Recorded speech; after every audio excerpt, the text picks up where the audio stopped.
Aliscans, the Provençal name for the Elysian fields, was the name given to the ancient necropolis just outside the city of Arles, the starting point of the Via Tolosana, the Toulouse road for pilgrims to Santiago de Compostela in Spain.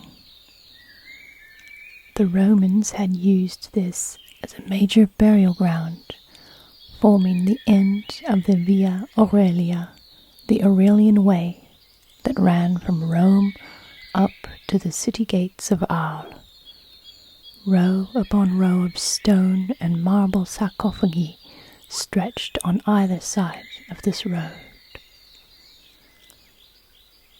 Legends abounded throughout the years, and by the Middle Ages, as well as saints, it was said that the fallen warriors of Roncevaux lay buried here. It was also said to have been the site of Guillaume's famous victory against the Saracens, both of which actually took place farther to the west along the modern border of France and Spain. One of the first stops along the route in the Languedoc region was Saint-Guilhem-le-Désert, accessed by crossing the fast-flowing Hérault River's steep gorge over the Pont du Diable and turning up into the narrow valley of the Verdus stream. Surrounded by crags of limestone, some jaggedly reaching up to the sky, the traveller is humbled, for here a hermit built a church, and here left his life's renown, holy relics, and here, close to sky and wilderness, thousands have found peace. The simple but elegant Romanesque abbey overlooks the trickling stream that flows through the valley, giving life to an otherwise rugged landscape. High on a precipice, a ruined Visigothic fortress overlooks the village of Gellone. Legend names it the ruins of the giant, reminding its inhabitants and visitors alike of the transience of their existence on earth, just as the wildflowers growing out from between the barest rocks speak of the resilience of beauty to be found in life's journey. There were many stages of development in the construction of the Abbey at Gellone. The newer developments were supposedly constructed on the ruined foundation of a pre-Roman building and begun about 1030 with a basilica and monastic annexes. The nave was added after 1076, and the apse, chevet, transept, and cloister inferior in the late 11th and beginning of the 12th centuries. The cloister superior was added in the 13th century.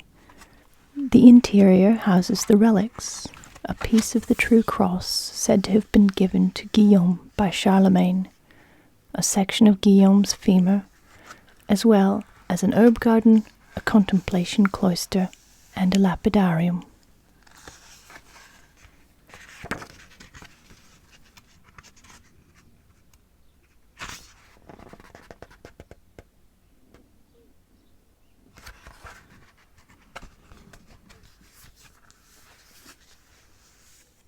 Guillaume d'Orange is perhaps one of France's most well-known heroes of the southern Frankish marches and of Charlemagne's power in Aquitaine. His deeds are the subject of an entire cycle of old French epic poetry. He is indelibly linked to the famous Guillaume de Toulouse, who founded the Monastery of Gellone, and who would become a saint. Both history and legend, Guillaume is the knight hero of bygone days. Count Guillaume of Toulouse was Charlemagne's nephew, who defeated the Arabs when they invaded the Spanish March in AD 793, at a battle on the river Orbieu between Narbonne and Carcassonne. Legends of these battles and other events surrounding them and the lives of Guillaume and his family abound in the accounts of his winning the Saracen princess Arles, his capture of the cities of Nîmes, Orange, and of his retreat into a monastery in the valley of Gellone in 804, near the end of his life. These legends formed their own corpus of chansons de geste, or songs of deeds, sung by the jongleurs, or travelling minstrels, and dating to about the 12th century. Perhaps the most famous of these is the Song of Roland, about the battle at Roncesvalles Pass between Charlemagne's men and the treacherous Basques who betrayed them to the Saracen invaders. There are about 24 chansons about Guillaume d'Orange and his family. The legendary figure of Guillaume de Toulouse presented a magnetic and enduring subject for the jongleurs, the conveyors of the chanson. It was prime material for a French public disenchanted by the weaknesses of the Capetian monarchy, and keen to recall the exploits of a hero of a bygone Carolingian empire, at a time when the Reconquista again brought the southern marches into the foreground, and pilgrims were making their way to Compostela, where they would find the shrine of the Saint James the Apostle. But who really was the inspiration for this figure, Guillaume d'Orange, of chanson de geste fame, who appeared as Count of Toulouse, Orange, and Duke of Aquitaine, leader of the Franks against Saracen incursions into Spain, and champion of the Pope for Christianity's stronghold in Iberia? The answer to this question is complex and involves several prominent figures, kingdoms, and political alliances, as well as several historic events that were connected, either obliquely or separated by many years. So I will try to present it here as concisely as possible.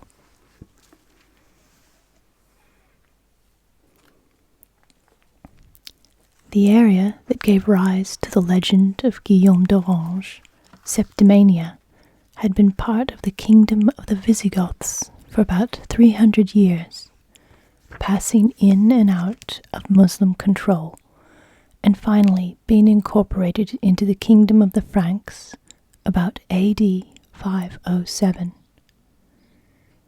The kingdom of the Visigoths extended from Toledo to Toulouse from about AD 418 to 711. And beginning about 732, Charles Martel of the Franks drove out the Muslims at Soissons, Poitiers, and Tours.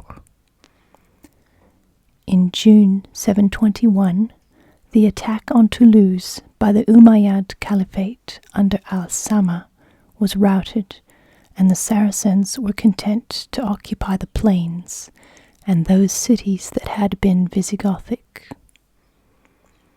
In the following decade, there were clashes between the Umayyad Caliphate and the Aquitanian Duchy, with the cities of Nîmes, Narbonne, and Carcassonne being occupied periodically, forming the events that inspired the legends of the chanson de geste. However, some of the Saracen villains in the stories correspond in history with traitorous Ostrogoths or Lombards rather than the Muslim invaders of Spain.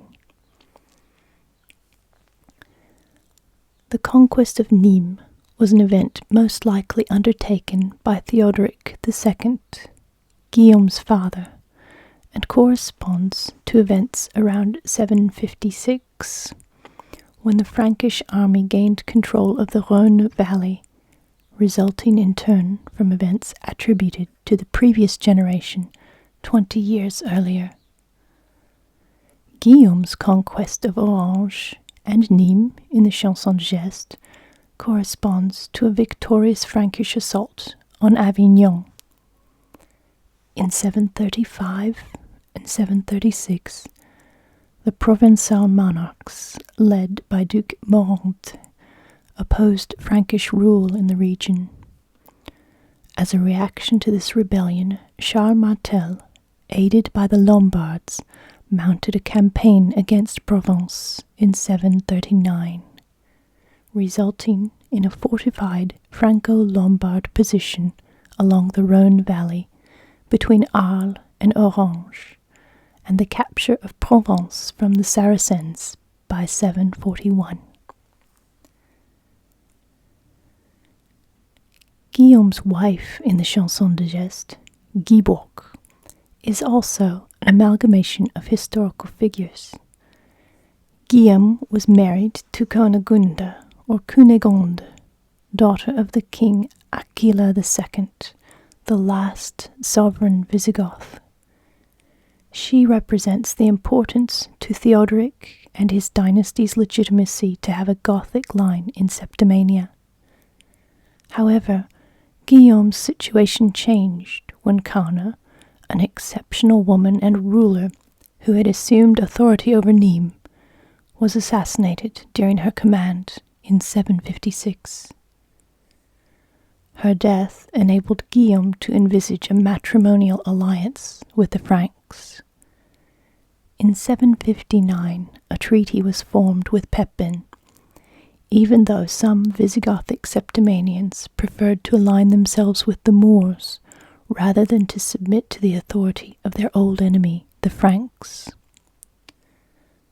A condition of entry into this treaty was a regional autonomy and a continuing respect for Gothic law. By some accounts, Guillaume's second wife, Guibourg, had a Frankish name, yet by other accounts, it is a Catalan Visigothic name, Guitbourg. But the need for an alliance with the kingdom of Pepin would suggest that she was of Frankish origin.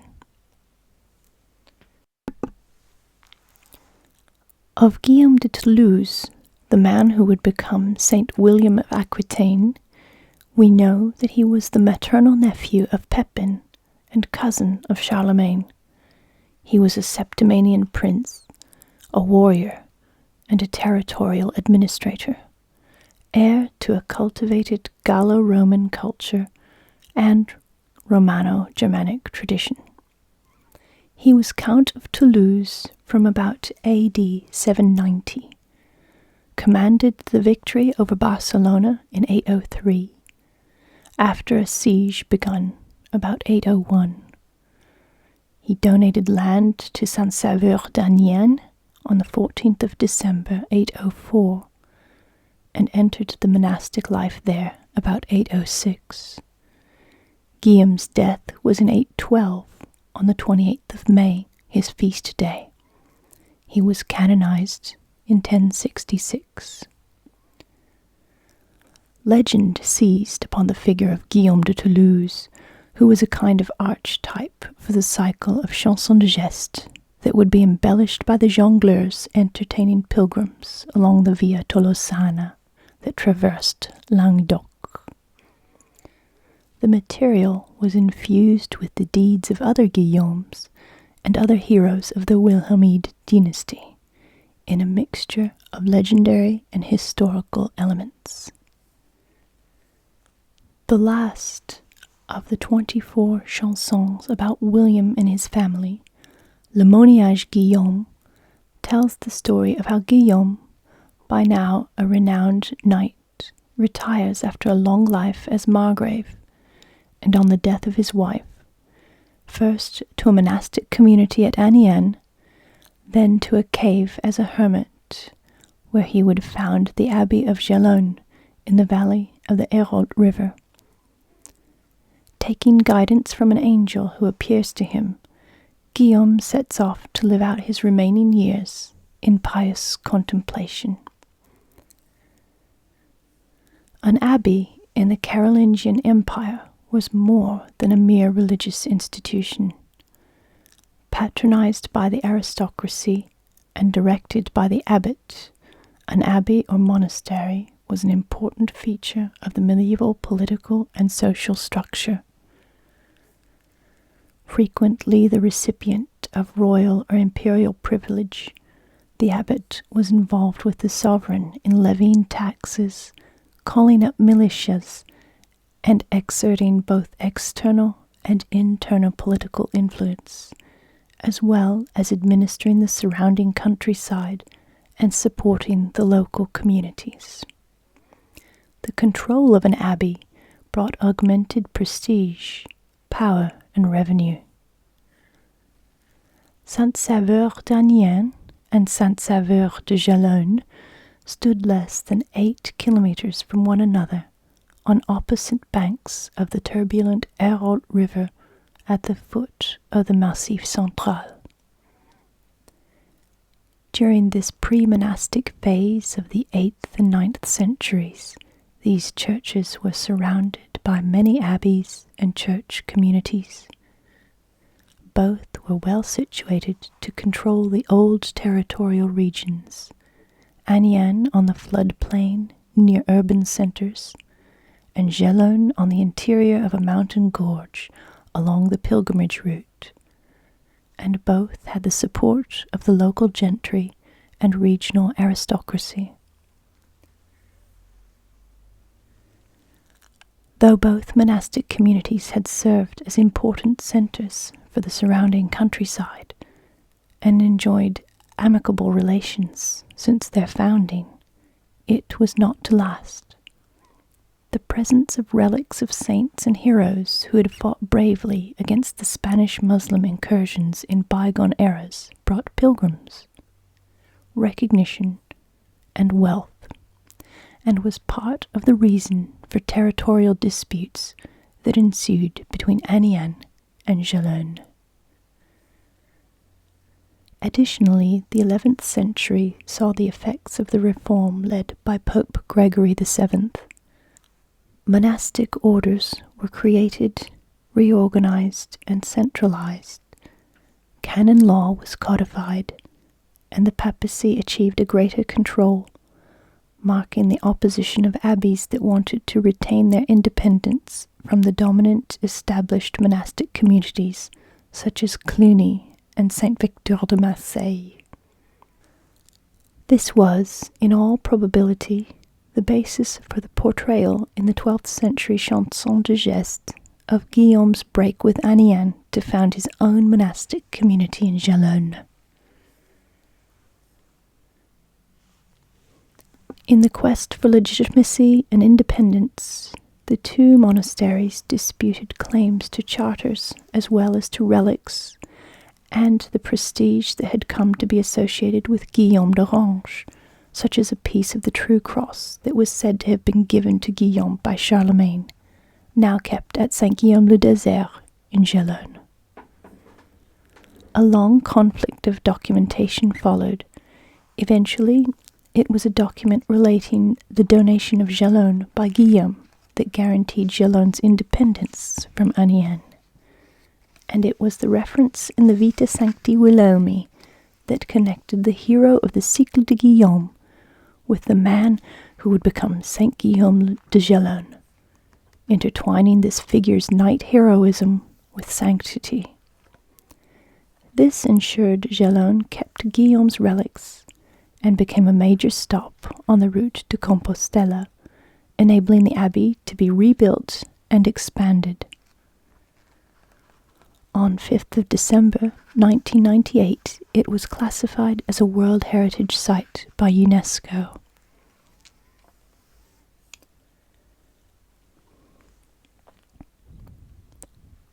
As for the figure of Guillaume d'Orange, it was imbued with all of the heroic aspects of an illustrious life completed in sanctity and knightly honor. Guillaume's canonization in 1066, his divine favor after his heroic deeds, represented the highest levels of personal engagement in the struggle with worldly and supernatural powers in the chanson de geste. and both contributed to and resulted from Saint-Guilhem-le-Désert in Gellone being one of the most important and most visited pilgrimage sites along the Via Tolosana for almost 1,000 years.